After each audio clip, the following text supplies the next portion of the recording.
Hi everyone, welcome back. For today's mani, we're going to be dipping into dip powders from Azure Beauty. I figured since we already dived into this kit last week, why don't we pull out a few more colors? We're going to be creating a St. Patty's Day mani, but with a twist, we're going to add a pop of pink to this. We're also using dip liquids, and I'm using the shape Short Almond, and everything that we're using in today's video can be found in that description box below. So right now, what we're doing is we're starting off with the white, and I will say this white was not my favorite, and it was a little bit patchy and streaky.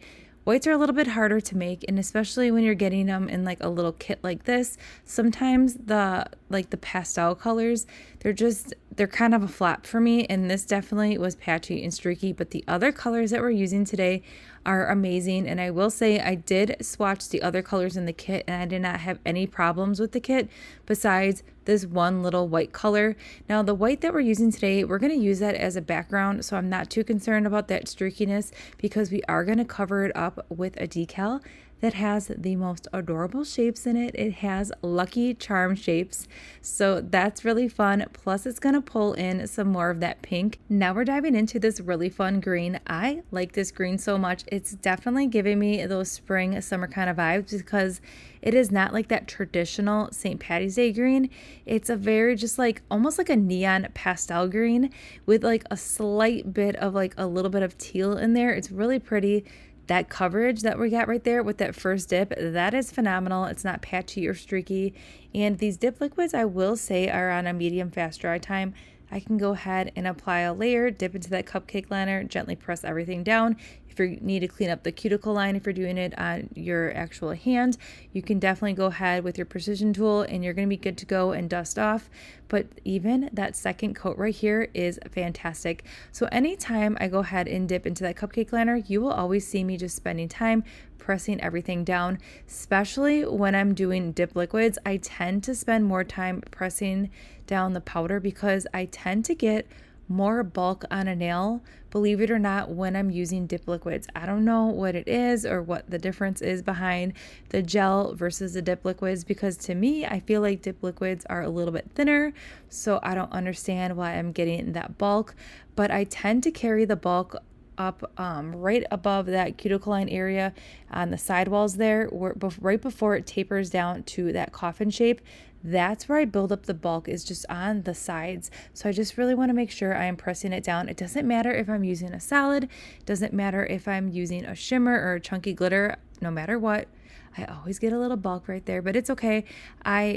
Whatever I can't like reduce from just like pressing down, I will get during filing and buffing. It's just like something I noticed when I dived back into dip liquids is that I do get some bulk right there, but not a big deal. Super easy to clean up. It's just when you're doing dip liquids with a press on, you just gotta do a little bit more filing and buffing sometime, but that's just the nature of the game when you're playing with dip liquids. All right, so this pink right here, it's kind of like a raspberry like sherbet kind of thing with like this really pretty silver sparkle in here. It's really, really pretty. Now, we did play with a similar textured dip last week on my channel. It was like that like jelly coral sandal kind of dip, and this is kind of giving me the same thing. It has like that sheer jelliness to it.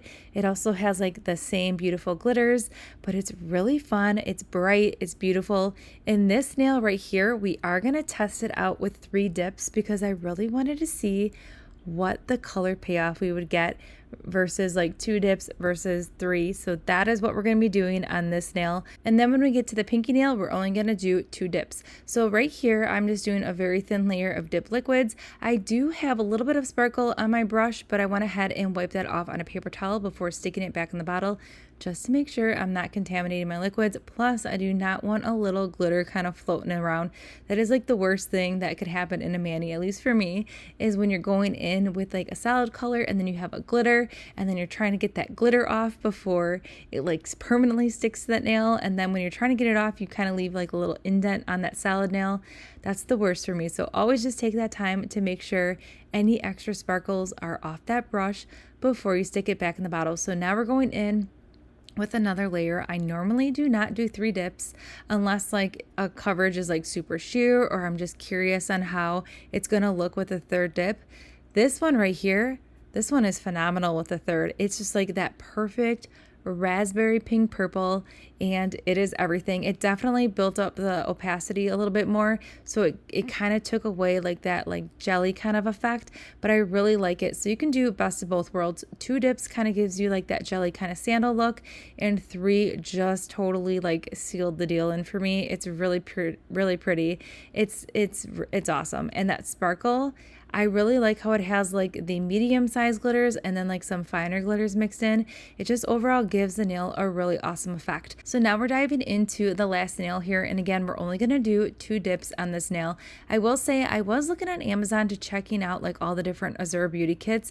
I will say this is the one I just kept going back to. I just feel like the colors in this kit are just so pretty. I don't know if it's because my mindset is on spring and summer and these colors are just perfect for that spring summer season. Maybe that's what it is, but there's just something about them. They're just bright, they're fun, they're colorful, but yet there's still some like subtle colors in there too, so you have like best of both worlds.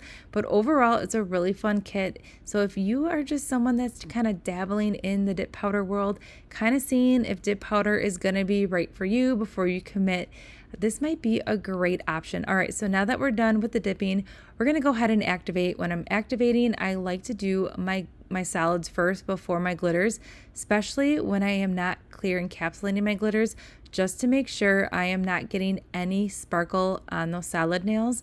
Now, the reason why I did not do any clear encapsulation on those glitter nails is because that glitter is already silver, so filing and buffing into that should not affect that glitter because that glitter is already silver. So we're going to put it to the test to see how that nail holds up without a layer of clear encapsulation. So filing and buffing that green nail first, just cleaning up the sidewalls, the free edge here, and just reshaping ever so slightly. The shape was good. I just needed to clean up that like right above the cuticle line on the sides a little bit with the buffer right here on that side. That's where I carry that bulk a little bit when I'm using dip liquids, which is completely normal. I just need to focus on that area and have like that mindset when I'm filing and buffing, but super easy to file and buff that solid nail. Now this is when we are seeing how this powder performs filing and buffing without encapsulating. Now normally glitters, so when you see like those beautiful color glitters, normally that color is just like sprayed on top of the glitter, and underneath the glitter or in the middle of that color would be silver. So if you filed and buffed over like a colorful glitter, you're going to see silver come through. So that's why you want to go ahead and definitely clear encapsulate that nail before you file and buff to protect it.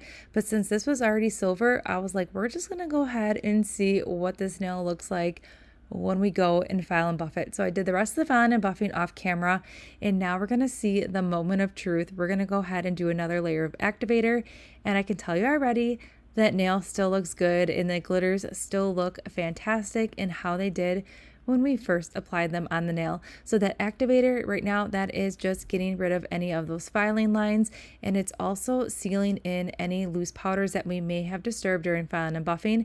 Now we're going to do a decal. So I'm doing a layer of transfer foil glue on that nail, a very thin layer. You apply it just like you would with like a gel base or top coat. That's curing for 60 seconds. While that's curing, I have this little decal already cut out, had it in that water for about 15 seconds. I peeled that back off, and now I went ahead and placed that decal on the nail. So the reason why I did that transfer foil glue, if you're new to my channel, I'm like obsessed with decals, but transfer foil glue gives the nail a very sticky, tacky surface where you could go ahead when you're using a full decal or nail wrap and just use that as like an adhesive layer to just really get that nail wrap exactly where you want it. And then to file, I'm filing off all that extra decal that's hanging over that edge right now. Before I was using a little flat brush dipped in acetone to remove the extra. But when I'm using the transfer foil glue, I can just do this method right here and use a file to remove all that extra decal that's hanging over the free edge and just remove it completely. And I feel like this is a way easier way to remove that extra decal because you don't have to play it with acetone or anything like that. And you can get a really clean, smooth, like amazing finish when you use that filing buffing method. Right now, I'm just making sure everything is laying super flat, just cleaning it up ever so gently here. And then we're going to go ahead and finish up this mani today We are not going to use the dip liquids. We are going to use a gel 2-in-1 top coat. This is a 2-in-1 top coat. It is HEMA free. It has anti-chip in it. And again, everything that we're using in today's video can always be found in that description box below. I'm making sure that I'm capping that free edge as well. Cured for 60 seconds, and here's the finished mani. It's a very simple kind of transition into St. Patty's Day. Look at that decal with those little lucky charms.